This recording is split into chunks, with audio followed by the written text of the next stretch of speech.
जोहार साथियों, मैं मुकेश विरुआ। राजनीतिक पार्टियां यदि अपने दावों को पूरा करने लगे तो यह भारत के लोकतंत्र के लिए बहुत ही बड़ी बात होगी।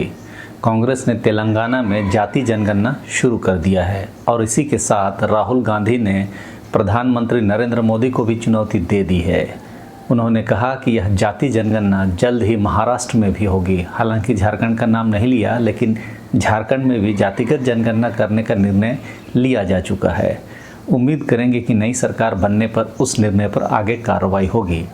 राहुल गांधी ने एक्स पर तेलंगाना में चल रही जाति जनगणना का एक वीडियो शेयर करते हुए कहा कि मोदी जी, आज से तेलंगाना में जातिगत गिनती शुरू हो गई है।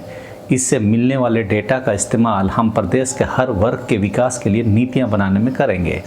जल्द ही यह महाराष्ट्र में भी होगा।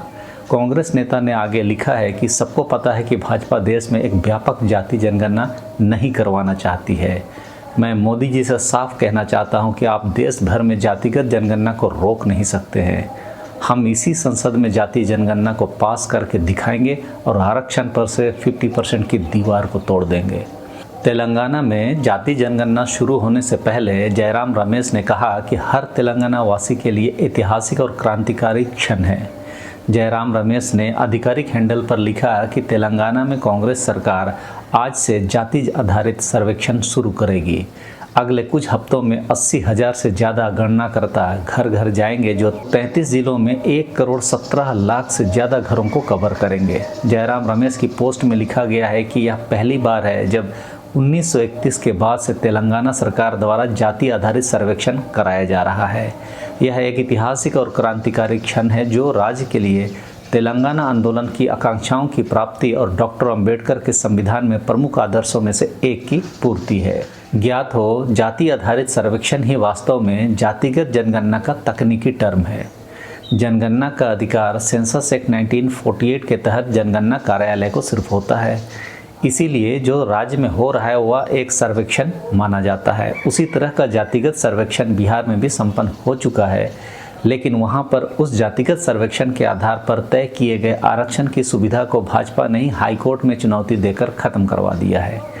भारतीय जनता पार्टी की राजनीति भी अजीब सी है। जातीय सर्वेक्षण को करने का अनुमति राजनीतिक स्तर पर देती है और जब नौकरियों में उस सर्वेक्षण के आधार पर आरक्षण की व्यवस्था बढ़ाई जाती है, तब वह न्यायालय में जाकर उस आरक्षण की सुविधा को रद्द करवा देती है, जिससे कि दलित, आदिवासी और अन्य पिछड़े वर्गों को लाभ हो सकता था। मतलब स्पष्ट है कि भारतीय जनता पार्टी को सरकारी नौकरियों में दलित, आदिवासी और अन्य पिछड़े वर्ग के लोगों की भागीदारी स्वीकार्य नहीं है। जयराम रमेश ने अपने पोस्ट में यह भी कहा कि राहुल गांधी ने हैदराबाद में कहा था कि यह राष्ट्रीय जाति जनगणना के लिए एक खाका है जिसे इंडिया गठबंधन सरकार शुरू करेगी। यह जनगणना और अनुसूचित जातियों, अनुसूचित जनजातियों और अन्य पिछड़ा वर्गों के लिए आरक्षण पर सुप्रीम कोर्ट की मनमानी 50% की सीमा को हटाना देश के लिए कांग्रेस के दृष्टिकोण का केंद्र है। उन्होंने कहा कि हम भारत में सामाजिक, राजनीतिक और आर्थिक न्याय के विचार के लिए प्रतिबद्ध हैं, जैसा कि हमारे संविधान में निर्धारित है और जैसा कि भारत की नींव रखने वालों ने कल्पना की थी। वास्तव में सही में यदि जातीय सर्वेक्षण के पीछे यह मंशा है, तो सही में दलित, आदिवासी और अन्य पिछड़ा वर्ग का कल्याण को कोई रोक नहीं सकता। आरक्षण का फायदा लेकर इन समुदायों के विकास को रोका नहीं जा सकता।